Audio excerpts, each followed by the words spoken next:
Mercedes quiere comprar Alpine. No es un rumor, no es una filtración anónima de algún medio menor, lo confirmó Flavio Briatore en persona en la rueda de prensa oficial del Gran Premio de China, mirando a los ojos a los periodistas más importantes del paddock. Y de repente, todo lo que creíamos saber sobre el futuro de Alpine en la Fórmula 1 cambió, porque si Mercedes mete dinero en Alpine, ya no estamos hablando de un equipo de zona media que intenta sobrevivir, estamos hablando de algo completamente diferente, de un proyecto con el respaldo técnico, financiero y estratégico del equipo más ganador de la historia moderna de la Fórmula 1. Y en el centro de todo eso está Franco Colapinto, un piloto que hace 2 semanas llegó a estar segundo en el Gran Premio de China, que la propia Fórmula 1 llamó la muralla china por sus defensas. Sabe que está construyendo algo real en Alpine justo en el momento en que Alpine podría estar a punto de convertirse en algo mucho más grande de lo que es hoy. ¿Casualidad, estrategia o simplemente el momento justo en el lugar justo para un piloto que lleva años esperando que todo se alinee? Eso es lo que vamos a analizar hoy, con los datos, con el contexto y con todas las preguntas que este movimiento genera. Para entender la magnitud de lo que está pasando, hay que entender primero desde dónde viene Alpine, porque la historia reciente del equipo de Enstone no es la historia de un gigante dormido, es la historia de un equipo que estuvo al borde del colapso y que tomó decisiones radicales para no desaparecer. En 2025, Alpine terminó último en el campeonato de constructores, último, con apenas 22 puntos en toda la temporada. Sí, 48 puntos por detrás del equipo que terminó décimo, que era Kick Sauber. El déficit de potencia del motor Renault propio era tan grande que los analistas lo calcularon en casi medio segundo por vuelta respecto a sus rivales directos. Medio segundo en la Fórmula 1, eso es un abismo. Ante ese escenario de crisis total, el grupo Renault tomó la decisión más difícil de su historia en el automovilismo: abandonar su programa propio de motores. Renault llevaba produciendo unidades de potencia para la Fórmula 1 desde 1977, casi 5 décadas de historia, y en noviembre de 2024 oficialmente ese capítulo se cerró. La alternativa fue Mercedes, un contrato multianual que va desde 2026 hasta al menos 2030, motor, caja de cambios y toda la integración técnica que eso implica. Alpine dejó de ser un equipo de motor propio para convertirse en cliente de la marca, que ganó 8 campeonatos de constructores consecutivos entre 2014 y 2021. Eso ya era un cambio enorme. Ya era una transformación radical del ADN del proyecto, pero ahora la noticia es que Mercedes no quiere quedarse solo como proveedor de motores, quiere entrar en el capital del equipo, quiere comprar una parte de Alpine. ¿Y eso qué significa exactamente? Eso es lo que vamos a desmenuzar. Pero antes, si sos nuevo en el canal, suscríbete ahora mismo y deja tu like. Este canal cubre las noticias como nadie más te dice en la Fórmula 1, sin filtros, sin relatos falsos, con todo lo que los medios grandes no te dicen. El like ayuda al algoritmo de YouTube para que este video pueda llegar a más gente, así que deja tu like ahora. Mientras arrancamos con el análisis de hoy. El viernes del Gran Premio de China, en la rueda de prensa de directores de equipo, un periodista le preguntó a Flavio Briatore directamente sobre los rumores que circulaban desde hacía días en el paddock, y Briatore respondió sin evasiones. Confirmó que Mercedes es uno de los compradores interesados en adquirir el 24% de Alpine, que actualmente está en manos de otro capital, un grupo de inversión privado que en 2023 pagó $233 millones por esa participación, $233 millones en 2023, pero el valor de los equipos de Fórmula 1 se ha más que duplicado desde entonces. Alpine hoy vale alrededor de $3.000 millones como activo.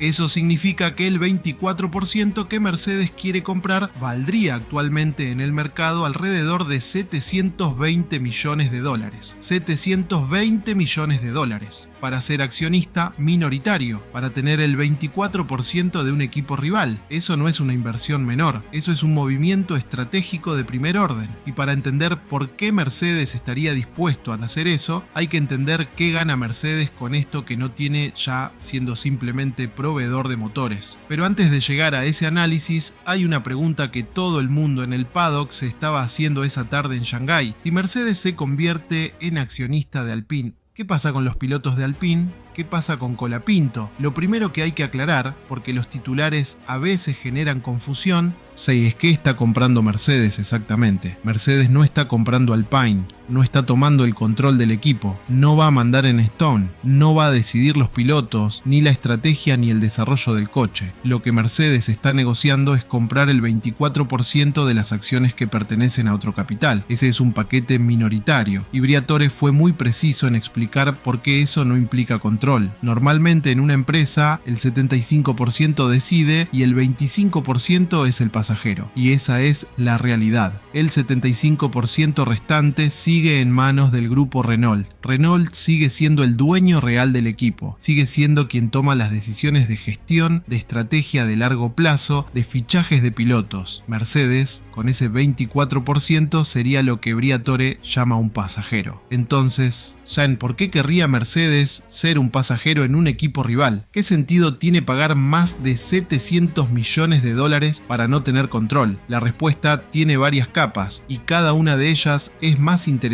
que la anterior. La primera capa es financiera. Los equipos de Fórmula 1 son hoy activos de inversión de primer nivel. El valor de las franquicias no deja de crecer. Hace 10 años, un equipo de zona media de la Fórmula 1 valía 200 o 300 millones de dólares. Hoy el menos valioso de la parrilla vale más de 1.000 millones, y los mejor posicionados, como Red Bull, Ferrari o Mercedes, superan los 10.000 millones. Comprar el 24% de Alpine hoy es comprar un activo que va a seguir creciendo en valor independientemente de los resultados en pista. La segunda capa es estratégica. Hay que recordar que Mercedes ya pierde a Aston Martin como cliente de motores a partir de 2026. Aston Martin firmó un acuerdo de motor propio con Honda. Eso significa que Mercedes pierde ingresos por suministro. Tener Alpine como cliente asegurado hasta 2030 y además tener participación accionarial en ese equipo crea una relación de interdependencia que protege ese contrato de manera mucho más sólida que un simple acuerdo comercial. Y la tercera capa es la más especulativa, pero también la más sugestiva. Hay quienes en el paddock leen este movimiento como el primer paso de Mercedes para eventualmente hacerse con el control total del equipo si Renault decide en algún momento que el automovilismo ya no es su prioridad. El nuevo director ejecutivo del grupo Renault, François Provost, nombrado a finales de 2025, no es considerado un apasionado del motorsport, y según algunas voces internas del paddock, si llegara una oferta suficientemente convincente, podría estar dispuesto a vender sin demasiados remordimientos. ¿Es eso lo que planea Mercedes? No hay evidencia directa, pero el movimiento tiene esa lógica si uno lo analiza como una jugada de largo plazo. Pero hay un elemento de esta historia que añade una dimensión que nadie esperaba y que convierte la negociación en algo aún más interesante. Briatore no solo confirmó que Mercedes está interesada, confirmó que hay entre 3 y 4 compradores potenciales compitiendo por ese 24%, y entre esos compradores apareció el nombre de Christian Horner, sí, el exdirector de Red Bull Racing. En el mismo que fue el centro de la mayor controversia interna de un equipo de Fórmula 1 en años recientes, que terminó saliendo de Red Bull en circunstancias que todavía generan debate en el paddock. Ese mismo Christian Horner está, según la información que trascendió en China, entre los interesados en comprar una participación de Alpine. ¿Qué haría Horner con el 24% de Alpine? Esa pregunta no tiene respuesta clara todavía, pero su sola presencia en la puja dice algo sobre el valor que los jugadores más sofisticados del mercado le asignan a este activo. Si Horner, que conoce mejor que nadie el negocio de la Fórmula 1 desde adentro, está dispuesto a poner dinero en Alpine, es porque ve algo que vale la pena. Sí, y esa competencia entre Mercedes y Horner por el mismo paquete accionarial es lo que mantiene el precio en alza y la negociación abierta. Briatore lo resumió con su pragmatismo habitual. La situación cambia a diario. Actualmente hay 3 o 4 compradores potenciales. Es importante recordar que esto concierne a las acciones de otro capital. No tiene nada que ver con Alpine. Y agregó algo que cierra el círculo. No tenemos comunicación con otro capital en este momento. Así que si alguien compra la participación, estaremos muy contentos. Estarán muy contentos, independientemente de quién compre, porque lo que le importa a Alpine como equipo no es quién tenga ese 24%, sino qué tipo de relación estratégica construye con ese accionista. Y si ese accionista es Mercedes, la relación ya existe.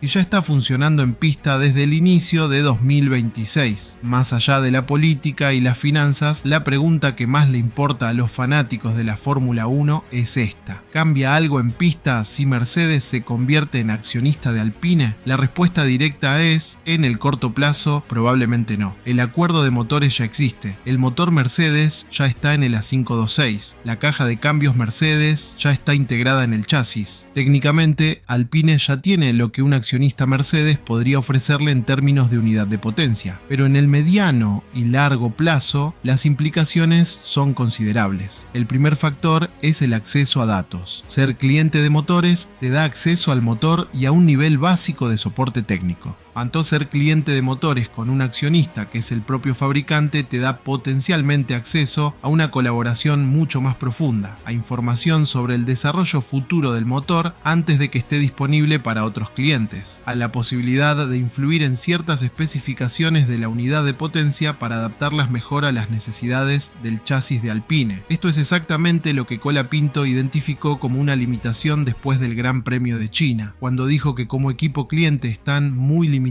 en lo que pueden obtener de Mercedes en términos de estrategia de gestión de energía. Estaba describiendo una restricción que una relación accionarial más profunda podría eventualmente resolver. El segundo factor es la estabilidad financiera. Alpine terminó 2025 último en constructores. Eso tiene consecuencias directas en el dinero que reparte la Fórmula 1 entre los equipos. Menos posición en el campeonato, menos dinero, menos inversión en desarrollo. Un ciclo negativo que puede volverse muy difícil de romper. La entrada de un accionista del tamaño de Mercedes, con los recursos que eso implica, puede romper ese ciclo y darle al equipo el colchón financiero que necesita para desarrollar el coche sin la presión de cada euro gastado. Y el tercer factor, el más difícil de cuantificar, pero potencialmente el más importante, es el atractivo del proyecto para otros talentos. En la Fórmula 1, los mejores ingenieros, los mejores técnicos, los mejores analistas de datos eligen dónde trabajar en función del proyecto que más los entusiasma. Un Alpine con motor Mercedes, con Briatore al mando,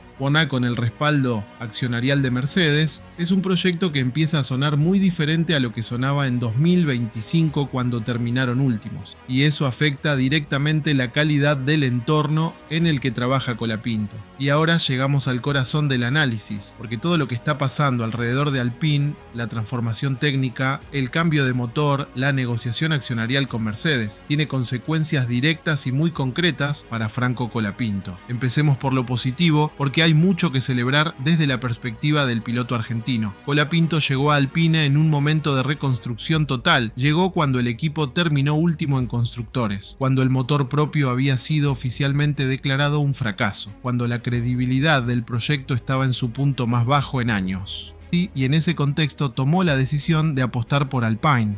Esa apuesta está empezando a verse diferente. Si Mercedes entra al capital de Alpine, si la relación entre ambas organizaciones se profundiza más allá del motor y la caja de cambios, si el proyecto de Enstone gana la estabilidad financiera que necesita para desarrollarse de manera consistente, Colapinto habría llegado en el momento exacto en que el equipo empezó a transformarse en algo mucho más grande. Eso tiene valor, mucho valor. Los pilotos que construyen su carrera dentro de un equipo que crece con ellos, que son parte de la narrativa de la transformación, que están ahí cuando el proyecto pasa de ser una promesa a ser una realidad, esos pilotos tienen una posición de poder muy diferente a la de quien llega después de que el trabajo ya está hecho. Algo si Alpine en 2027 o 2028 es competitivo para pelear por podios. Como Briatore prometió públicamente, Colapinto va a ser parte de esa historia, va a ser uno de los que construyeron ese camino, pero también hay que mirar el otro lado del análisis, porque Mercedes como accionista de Alpine no es solamente una noticia buena para Colapinto, también es una noticia que genera una pregunta incómoda. Mercedes tiene uno de los programas de desarrollo de pilotos más sofisticados de la Fórmula 1. A lo largo de los años, ese programa produjo a Lewis Hamilton, a Nico Rosberg, a Valtteri Bottas, y actualmente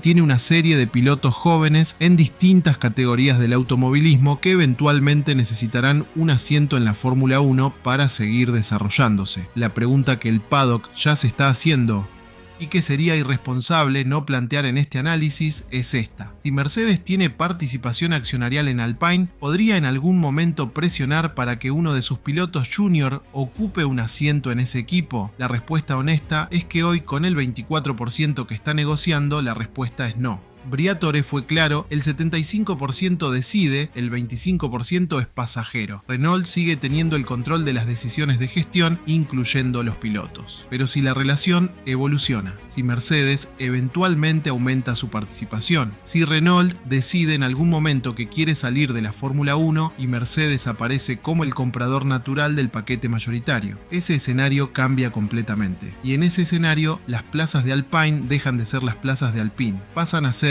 en la práctica que es asientos bajo la órbita de Mercedes, y Mercedes tiene sus propios candidatos para esos asientos. ¿Es probable que eso ocurra? Hoy no. ¿Es posible? Absolutamente. Y cualquier análisis serio sobre el impacto de esta operación para Colapinto tiene que incluir esa posibilidad. Por eso el contrato de Colapinto y su posición dentro del equipo importan ahora más que nunca. Si Colapinto tiene en 2026 el año que tiene que tener, si confirma en Japón y en Miami y en las carreras siguientes que China no fue una excepción sino una muestra de su nivel real, su valor como activo dentro de Alpine va a ser muy difícil de ignorar para cualquier accionista, incluyendo Mercedes. Los pilotos que demuestran resultados son los que tienen contratos que se respetan.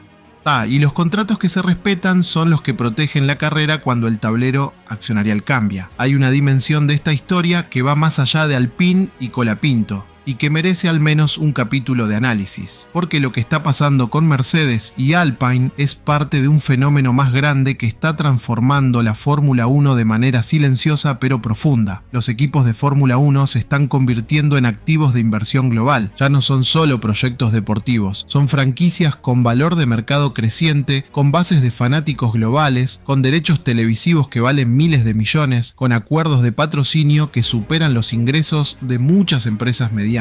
Y eso atrae capital que antes no estaba en la Fórmula 1. Actores como Ryan Reynolds que invirtieron en Alpine a través de otro capital, más que fondos de inversión que compraron participaciones en McLaren y Aston Martin. Y ahora Mercedes, uno de los equipos más grandes del propio deporte, considerando comprar una parte de un equipo rival. Eso habla del momento histórico que vive la Fórmula 1. Un deporte que en 2016 valía en conjunto alrededor de 4.000 millones de dólares y que hoy se estima en más de 50.000 millones. Una multiplicación de valor que convierte cada participación accionarial en un activo codiciado. Y Alpine, que terminó último en constructores en 2025, vale hoy 3.000 millones de dólares. Eso dice todo lo que hay que decir sobre por qué Mercedes quiere comprar aunque sea el 24%. Para Colapinto ese contexto es relevante porque define el tipo de organización en la que está construyendo su carrera. Sam Alpine ya no es solo un equipo de Fórmula 1 que necesita resultados para sobrevivir. Es un activo de inversión global que va a seguir existiendo y creciendo independientemente de si termina quinto o décimo en el campeonato de constructores este año. Esa estabilidad estructural le da a Colapinto algo que muchos pilotos de zona media no tienen: la certeza de que el proyecto va a seguir adelante. Entonces, ¿qué significa la entrada de Mercedes al capital de Alpine para Franco Colapinto? Depende de cómo se lean las distintas capas de este análisis. La lectura optimista es esta: Colapinto llegó a Alpine en el momento exacto en que el proyecto está iniciando su transformación más profunda en décadas. Motor nuevo, potencial accionista nuevo, estabilidad financiera nueva, proyecto técnico nuevo.